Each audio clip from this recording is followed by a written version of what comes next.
everybody. This is Jason. It's Pete. And this is the Lost Legions podcast. And today we're here to talk to you about vehicles. Pete, are vehicles worth it? Yes. Thanks for watching, guys. All right, that's it. Like and subscribe. We'll see you later. See you later. Yeah. Bye. I'm so tempted to cut it and just upload a 20-second video. Sorry. I'm tired. Yes. Yeah, they are. Let's bring up some pictures of some vehicles. Oh, that's nice. Vehicles, they're 100% worth it. They are the core and heart of battlefields, right? They look great. They're fantastic. They model great. I mean, not only do they look great, yeah. There was a lot of chat when 2.0 came out about how if vehicles were worth it or not. And like now we've played it for a while, I kind of wanted to like just jump in and kind of talk to you guys about our thoughts on vehicles, if they're worth it or not, and what's good or not. I think there was some confusion to begin with around returning fire with vehicles. And do you want to talk a little bit about that, Pete? Yeah, so I think a lot of people are like, oh, vehicles can't react, blah, blah, blah, they're going to be rubbish. It's just not the case. They can't react with strength 7 or higher weapons, and unless that weapon is also a pincer weapon. So they can react. Okay, it means you have to think about what you want your vehicle to do a bit more now. So like, I would say it's pointless maybe to take a las cannon predator with Volkite sponsons, for example, because you're only going to be able to return fire with just the Volkite sponsons. I would lean more into having a Volkite gun on top and then Volkite sponsons as well. So now you want to shoot my tank, it's going to react with 18 Volkite shots or whatever it is, right? Yeah, exactly. Or, okay, this tank's job is just to las cannon shit from afar. Okay. So that's the reactions thing. What about something though? If you take a squadron and they have all Volkite sponsons and like all twin link las cannons on the top, like so they could return fire as a squadron. Yeah, absolutely. They can do. The whole squadron can react. They don't block each other's line of sight either for shooting, right? So you can shoot through your own tanks. They're really good. They can split fire with sponson weapons, which I guess we'll get into in a bit more detail in a moment. I think. Why don't you tell us a little bit about that too? Yeah. So you it's hard to explain. You need to target a main target like you would do with any shooting unit, right? So you'd be like, my Predator squadron is going to shoot your Land Raider, right, as normal. And any strength 7 or higher weapons will have to follow suit with that. Strength 6 weapons or less, and pincer weapons, can choose to fire at the nearest enemy infantry unit instead. That's within line of sight of that weapon. Okay. And if a sponson is firing either at the nearest enemy infantry unit or the main target, if the other sponson can't see what the first sponson is shooting, then that sponson is free to shoot at whatever you like. So you're not stuck in the situation where you were in 1.0 where you cannot shoot weapons. Yeah. You can always shoot your weapons now. Pretty much, yeah. As long as there's an infantry squad in front, then yes, you can do. Yeah, exactly. Or nearby. Or in line of sight, rather. Yeah, exactly. Or you could go, say you've got a Predator with las cannons all round. One sponson las cannon and the turret las cannon can fire at a main target. If the other sponson can't see that target because you've positioned your tank cleverly that it can't do, that las cannon's free to fire at anything else it likes as well. So you can end up selecting 2 tanks, for example, with one of your tanks if you position for it. This sounds like it could be a bit gamey to me, but I've played against you quite a few times with your tanks, and it actually seems a lot more natural than gamey, right? Like, you rarely have I seen it be like, oh, I'm going to turn my tank to be like this so I can shoot at that. Like, it's a lot of times you look around and you're like, oh, okay, so this is what this can fire at, this is what this can fire at, I'm going to shoot at these troops, and then the main gun's going to target this. Yeah, and, like, exactly. It seemed natural and easy, and like to me it's been a lot more fun than like in 1.0 where you were like, I don't know, if I turn this way I can't fire, I can pivot. Like the stress is removed from it, and I think that it makes tanks feel a lot better. Yeah, thematically, and why, you can imagine the tank crew being like, right, front armor to that threat, swing the turret round to the threat on the right flank or whatever, right? Sponsor and trigger at the other threat, and they're gunboats, right? Like just doing multiple things. I think it feels really cool. Yeah, I think it does. Yeah. And I think that there are some really good return fire loadouts like you talked about, and some Legion specific ones too, like Blood Angels and Imperial Fists with their assault cannons. Yeah. Like just strength 6 assault cannons with like a bajillion shots. Rending. Yeah. Yeah, pintle mounted, 2 sponsored mounted, and a main mounted one. Like, get out of here. Yeah. Screw you guys. Emperor's Children, man, with the +1 to hit on return fire. With I think it's return fire or Overwatch. It might be both. I'm not sure. Can't remember. But with their vehicles gain +1 to hit. So like your gunboat that you've built is now hitting on 2s.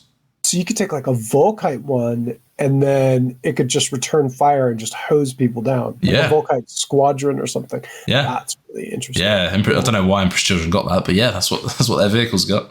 I think another thing, actually, this just reminded me of, though, people should take a look at searchlights, because I think searchlights are really good this edition, because night fighting is so much more prevalent and also like so much stronger. Yeah, the camera keeps like falling down. No this is why my camera keeps moving. Yeah, it's blue tacked to the top of my monitor, and the blue tack's like giving up the ghost. Is just like hold. I think also just on reactions, like movement reactions as well with vehicles. So it's just a flat 6 inches. There's no initiative value, obviously. So you've got a bigger pull on the movement reaction, and you can, because you've got your armor facings, it makes a big difference here. So you can pivot 90 degrees. And the amount of times I've had, especially early on, it might be less of a thing now, but let's say I've got a Spartan and someone's deployed a melter squad to my side armor to unbane me through the side of my side armor. Well, you can pivot 90, turn your flare shield on them, and then reverse back, right? So they're now out of melter range. They now can't even hurt and get through the flare shielded Spartan, for example. So there's lots of little tricks you can pull off, which are good fun. I've even seen you just back up when people are going to assault you. Like, just back up. Yeah. And like, they are then like stretching for that charge, and like that's actually been really, really good. So I think that like the myth is that vehicles can't react. I mean, but at least at the beginning, definitely. I think we're finding that they can react, and they have a lot of good reactions. I like that they can't shoot back with their really strong weapons. I think it's cool. I think it makes like heavy weapon squads more unique. And I definitely think it feels good. Like, I think it's definitely interesting. Why don't we talk about the no armored ceramite issue? That was like a kind of contention to begin with. People were a little bit upset that vehicles are crap because there's no more armored ceramite. Talk to me about that. Yeah, you do feel it. You definitely feel it. And melter guns kind of got better across the board, right, as well. Yeah, they did. They got extra shots, twin links here and there. So, I think you need to be aware of what's going on, of like your enemy's you got to keep an eye on your threat range, right? That's the big thing, like well, how close is he going to get before he melts me? Keep that movement reaction up your sleeve if you need to push yourself out of a melter range. There's a number of things you can do, but it is nasty. But people are. I wouldn't say I'm coming up. I've run quite a few tanks. I wouldn't say I'm coming up against. I don't think I've ever come up against a dedicated melter squad. I just come up against the odd contemptor with a melter gun now, right? The only one I can think of is my 1.0 Alpha Legion dedicated melter squad, but I don't see them anymore because they don't infiltrate anymore. Yeah, exactly right. So I think. It's not an issue, but you just need to be aware that melter guns are going to wreck the hell out of you if you let them. Yeah. No two ways around it. use that movement reaction to kind of like turn or move away or Yeah. And I think you just need to bully units. So, I personally don't think you should be looking at I don't think you should be looking at firing weapons that can't shoot back unless they're on a AV-14 chassis. So, for example, if there's a 10-man las cannon team deployed in my opponent's deployment zone, I don't mind shooting at it with a Spartan because he's going to glance the front armor on 6s, right? Like, sure, try it all day long. That's fine. You wouldn't want to open up with a Predator Squadron because that Predator Squadron is going to get absolutely churned to pieces in one turn. So you got to really think, okay, I need to take not need to, but it's best to use a high AV vehicle to bully and try and draw out the reaction of the high strength, high damage output infantry. Right. Yeah. You want them to fire back. Yeah. You want that las cannon squad to fire back at your Spartan, right? So maybe exactly. Take a whole point or two, but like you don't get killed. And then your Predator squad can rain hell on them, for example. Yeah. I think on the whole, I think they're great. Yeah, I agree with you completely. Have you seen more troops on the board now? Like, how do you feel 1.0 versus 2.0 and the amount of vehicles versus troops? Like, I've seen a lot more foot slogging armies than before. And I don't know if this plays into the perception that we had at the beginning of 1.0 that vehicles were terrible. Also, I was going to get into transports before, but maybe we could drag transports into this conversation. I think maybe the new explosion rules on transports make people feel like that sometimes maybe they're not worth it because now they're a strength 8 explosion. Yeah. I don't know. Have you used any transports yet or not? Have you used any? I use rhinos. I haven't used anything but rhinos okay. yet. I've been working on a Land Raider, but mainly I've been foot slogging, to be honest with you. I mean, the problem is mostly I have played wolves. Which makes sense, wolves are so fast that you almost don't want them to be in a transport unless you're taking something like Cataphracti.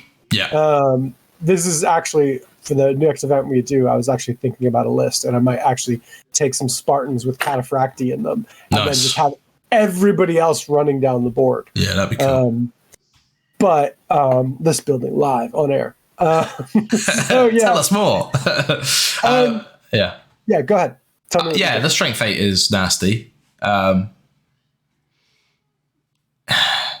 It is, but I don't know. You've got so much. It hasn't made that much of a difference to me yet. I think that's because I'm running tactical squads. They're like what you kind of like just said. Like, I've lost 4 tactical marines. You don't really think about it. Doesn't affect you. But when you lose 2 or 3 Terminators and then you're pinned as well, something's like, oh, Jesus Christ, this is horrible. Yeah. Especially because Terminators are so much tougher now with 2 wounds. Yeah, exactly. So, again, it depends on what you're running with them. I think the ability to react with your squad back, a movement reaction back into your transport. I think we spoke about this on a previous episode briefly. We did on the FAQ episode, but I've been putting that into practice since I read that in that errata, and it's really, really good because you hop your guys out, shoot some stuff, it draws out your enemy's assault units, and then you react back into the tank, and you've lengthened your charge by like 4 inches or whatever if they want to now charge a tank. And depending on the vehicles are quite tough to take out in combat now, right? Like you need chain fists really to like get through a Spartan or something. So it gives you, with the way that reactions work, what would you rather do? Would you rather do a shroud reaction with your squishy infantry unit in the shooting phase, or would you rather chuck them back in an AV-15, AV-14 Spartan, where they now can't be shot at by half of your opponent's stuff anyway? Do you know what I mean? It's a better save, right? Ultimately. I almost rather chuck them into a rhino too, right? So anything, right? Like, cool. Now you have to kill the rhino rather than just killing my guys only, right? So Okay, but to jump back to like kind of what led to this section we were talking about, have you seen? Oh, sorry. Yeah. No, it's fine because I dragged in transports when we started talking about transports because I thought my brain went, reacting to transports logged. But I think it was a good sidebar because I think that like transports in general were part of vehicles, and I thought this is part of this conversation. So, have you seen more or less vehicles, like including transports, on the table? Because I've seen a lot more foot slogging personally, but I've also been running a lot more foot slogging personally. Yeah, I think dating this now, where are we? Early November. I think we're about to see a hell of a lot more vehicles, right? With the plastic Land Raider, there's a few Sicaran kits, there's another Predator kit that's just on its way, isn't there? I think we're about to see loads because of that. And I think you're right with what you're sort of saying. Like the foot slogging now is probably more powerful. Infantry just got better in 2.0 because they can all react, right? And a lot more stuff has 2 wounds now. So there's a lot. Things are able to survive a bit longer by the feel of it with infantry. But we've also now got loads of plastic tank kits for 30, 40, 50 quid as opposed to £100. I think people have been like excited about infantry and they've been running infantry. And I don't think people have kind of realized the vehicles are still just as good, right? Like I think there's a couple of things like people are like, there's no armor ceramite, explosions are straight 8. Like, so there's been a lot of negative feelings towards vehicles, but I think vehicles are just as good as they used to be. Pretty much like, and they're used in the same way. And I think, like you said, there's some tips and tricks with them now that are even different where like you can react back into your vehicle in the movement phase. And that's really good. Like, screw you, buddy, I'm out of here. Yeah, exactly. And they all got transport capacities boosted. Yeah. A lot of them got hull points boosted. Yeah. A lot of them can be taken in squadrons now where they weren't able to be. Squadron sizes have been boosted, like Predators to 4. Yeah. Spartans having 6 hull points. It's huge. No, man, Spartans have 6 hull points now. Ugh. Yeah. Are Land Raiders 5 now? 5. Land Raiders are 5. Wow. So all of the Sicarans are 4. Yeah, exactly. Sicaran chassis are 4. And Predators and Rhinos and Vindicators are... Vindicators are 4 as well, I think. Okay. But I mean, we got las cannons, got Sunder, multi-melt. There's no armored ceramite. Like, so like there's some balancing factors to this stuff too. Yeah. So things got more deadly. The vehicles got a little tougher, quote unquote. Yeah. But that's actually really cool. I really like that. I'm still working on my Land Raider right now, and I love the new kit, just FYI. Yeah, I'm going to be getting 2 shortly for sure. So is there more Armor 14 in general, have you found? Because to me, it seems like there is. I think there needs to be. So everyone takes the mick out of the Kratos, or everyone takes the mick out of me running the Kratos, because it's like 350 point, sink. But dude, it's a flare shield gunboat. Like, you've played against it a couple times now. They're tough to take out. I think sometimes people undervalue things that soak up a lot of fire. Yeah. So like sometimes if there's something that is not maybe super deadly, but it takes rounds and rounds and rounds and it just absorbs all of the enemy's fire, that's what I'm noticing is good about the Kratos. Like sometimes they're better to just ignore when I've been fighting Pete. Like I haven't actually gone after the Kratos, I've just shot everything else, which I think is the right way to handle it. Yeah, I think so, to a degree. Yeah. Because those things are so tough. And again, like, yeah, I agree with you. I think that like they're undervalued for what they can do. They're good tanks. They are expensive though, right? But like, yeah, I think I've just seen generally more Armor 14 because you have Spartans, Kratos, and Land Raiders now. Yeah. Well, this is it, right? And okay, there are more killy vehicles, right? So for the price of a Kratos, you could have 2 Predators kitted out, for example. But the Predators, if you want to get rid of them, you can get rid of them in 1 turn, maybe 2 turns max, right? Yeah. So what's better? Is it better to have the thing that's doing 60, 70% of the fire output of the Predators, but it's doing it for 4 or 5 game turns? Or the Predator doing 100% obviously of the Predator output, but it's doing it for 1 or 2 game turns? Do you see what I mean? I mean, this is it's so swingy, right? You can't really... you know what I mean? I'm not saying it's better, but like, oh, maybe I am. But you know, I would say it's that's not on everyone's radar, right? If nobody shoots at the Predator, the Predator's better.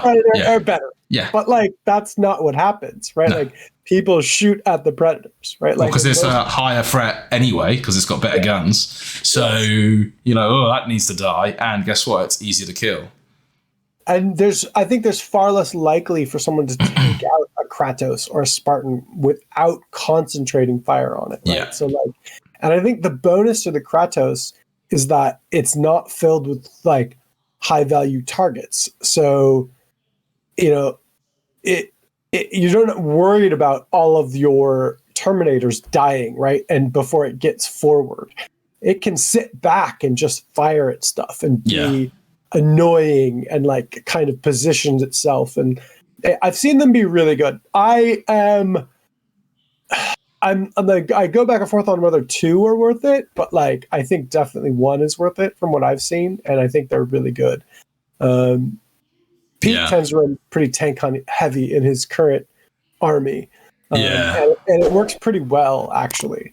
So but 2 Kratos does seem to be pretty valuable. Yeah, I think. Yeah, not that this is the Kratos episode, but I think around 2 Spartans and 1 Kratos against Ian at this weekend just gone, and it felt a lot better.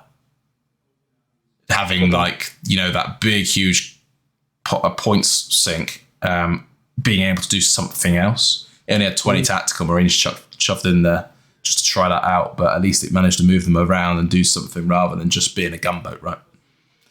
So how do you feel about like how many tanks do you take? Like, what do you think is good? Like, is 1 worth it? Is like, you know, do you need to focus your tank list? Like, I don't think you need to at all. I think any amount would be absolutely fine.